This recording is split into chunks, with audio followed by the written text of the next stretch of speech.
بسم اللہ الرحمن الرحیم۔ السلام علیکم ناظرین۔ ایک بہت ہی خوبصورت اور مقدس اور پاکیزہ گفتگو کا سلسلہ چل رہا ہے۔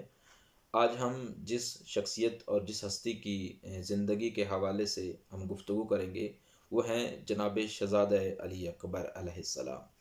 امام حسین علیہ السلام کے بیٹے جناب علی اکبر علیہ السلام مکمل ہم شکل پیغمبر ہیں۔ پیغمبر خدا کی مکمل تصویر کا نام جناب علی اکبر ہے۔ ایک بہت ہی خوبصورت جملہ اگر میں آپ کی سماعتوں کے حوالے کروں تو وہ جو ہے مناسب رہے گا کہ مدینہ کے لوگ کہتے ہیں کہ ایک مرتبہ پیغمبر اسلام مسجد نبوی کے صحن میں موجود تھے اور ہم بھی جو ہے مسجد میں موجود تھے، اور ہم کبھی آسمان پہ دیکھتے تھے اور کبھی ہم مسجد نبوی کے صحن میں دیکھتے تھے۔ تو اس کی وجہ یہ تھی کہ 14ویں کا چاند جو ہے وہ آسمان پہ مکمل تابناکی کے ساتھ چمک رہا تھا، اور ہم جو ہیں کبھی آسمان پہ چاند کا چہرہ دیکھتے ہیں تو کبھی مسجد نبوی کے صحن میں بیٹھے ہوئے پیغمبر اسلام کا چہرہ دیکھتے ہیں۔ کبھی چاند کی روشنی کا ہم اندازہ کرتے ہیں اور کبھی پیغمبر اسلام کے چمکتے ہوئے چہرے کا اندازہ کرتے ہیں۔ کہتے ہیں کہ پھر ہم اس نتیجے پہ پہنچے کہ ایک چاند جو ہے وہ آسمان پہ چمک رہا ہے اور ایک جو چاند ہے وہ زمین پہ چمک رہا ہے، مگر جو آسمان پہ چمکنے والا چاند ہے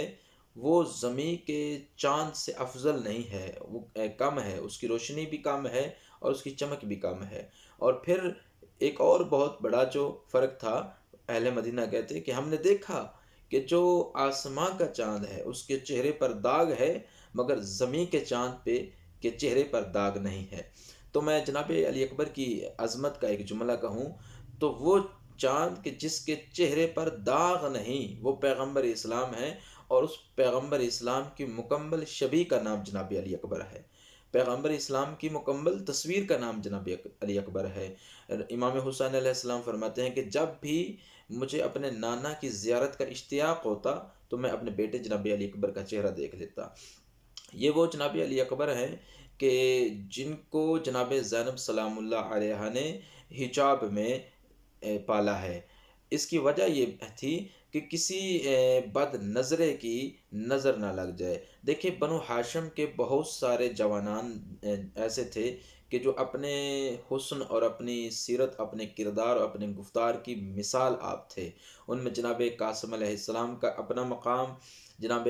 حضرت عباس علیہ السلام کا اپنا مقام، جناب حنفیہ کا اپنا مقام، جناب علی اکبر کا اپنا مقام، ہر ایک کا اپنا مقام اور مرتبہ ہے۔ مگر جو مقام اور مرتبہ جناب علی اکبر کو ملا، حالانکہ تاریخ بتاتی ہے کہ جناب حضرت عباس علیہ السلام مکمل شبیہ حضرت علی علیہ السلام تھے، کہ جب وہ صحن میں چلتے تھے تو ایسے لگتا تھا جیسے جناب علی علیہ السلام چل رہے ہیں، جب وہ بولتے تھے تو ایسا لگتا تھا جیسے جناب علی علیہ السلام بول رہے ہیں۔ اسی طرح جناب قاسم ہیں تو وہ بھی ایک چاند کا ٹکڑا، عرب والے کہتے تھے بنو ہاشم کا جو چاند کا ٹکڑا ہے وہ جناب قاسم ہے، اور قمر بنی ہاشم یعنی کہ بنو ہاشم کا مکمل چاند جناب عباس علیہ السلام کو کہتے تھے۔ اور جناب علی اکبر تو مکمل تصویر رسول تھے کہ جن کی سیرت، جن کا کردار، جن کی گفتار اگر کسی نے رسول کو دیکھنا ہو اور مکمل زندگی کو ایک جوانی کے عالم میں دیکھنا ہو تو وہ جناب علی اکبر کو دیکھ لے۔ اور جناب علی اکبر کی سیرت اور ہم نوجوانوں کے لیے، سارے مومنین کے لیے بہت ہی قابل اتباع ہے۔ ہم نوجوانی کے عالم میں جناب علی اکبر کی زندگی کو فالو کر کے، ان کی زندگی کی اتباع کر کے، اطاعت کر کے ہم کامیابی کی منزل کو جو ہے وہ چھو سکتے ہیں۔ تو جناب علی اکبر کی زندگی کے حوالے سے انشاءاللہ بہت ہی خوبصورت گفتگو آپ کی خدمت میں ہم انشاءاللہ پیش کرتے رہیں گے۔ یہ پہلی تمہیدن گفتگو ہے اور پہلی قسطن گفتگو ہے۔ انشاءاللہ العزیز آنے والی ویڈیوز میں ہم جناب علی اکبر کی سیرت کے متعلق اور بھی بہت ساری چیزیں جو ہیں وہ بیان کریں گے۔ تھوڑا سا ہم ایڈ کرتے جائیں تو جناب علی اکبر ان کے والد امام حسین علیہ السلام اور والدہ جناب لیلہ،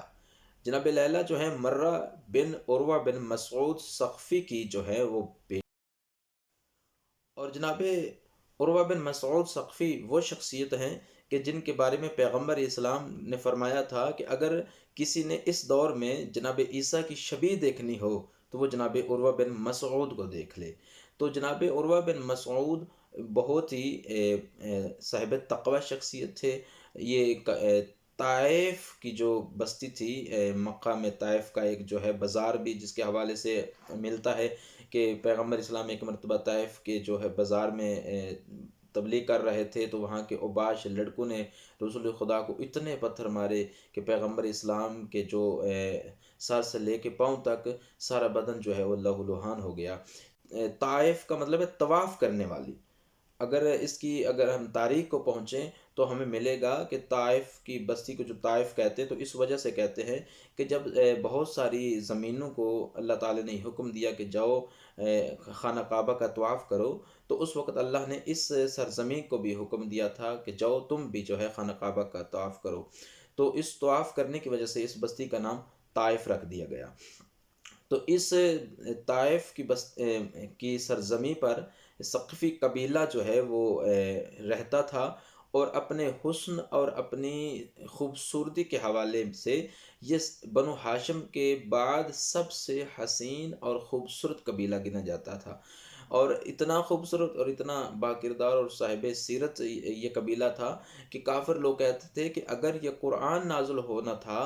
تو ثقیفی قبیلے کے جو عروہ بن مسعود ہیں ان پہ کیوں نہیں نازل ہوا، یا ان کے کسی اور شخص پہ کیوں نہیں نازل ہوا۔ آپ اس جملے سے اندازہ لگا سکتے ہیں کہ یہ ثقفی قبیلہ جو ہے کتنا باعظمت اور صاحب کردار تھا، اور کتنا جو ہے وہ صاحب عزت تھا۔ انشاءاللہ العزیز ہم آنے والی ویڈیوز میں آپ کو بتائیں گے کہ یہ طائف کی سرزمین پر جو ثقفی قبیلہ رہتا تھا، انہوں نے اسلام کیسے قبول کیا، اور پھر انہوں نے پیغمبر اسلام کی کیسے جو ہے خدمت کی، اسلام کی کیسے خدمت کی، اور محمد و آل محمد کے ساتھ ان کا کیسے رشتہ جو ہے وہ منسلک ہوا۔ پھر ہم بتائیں گے کہ جو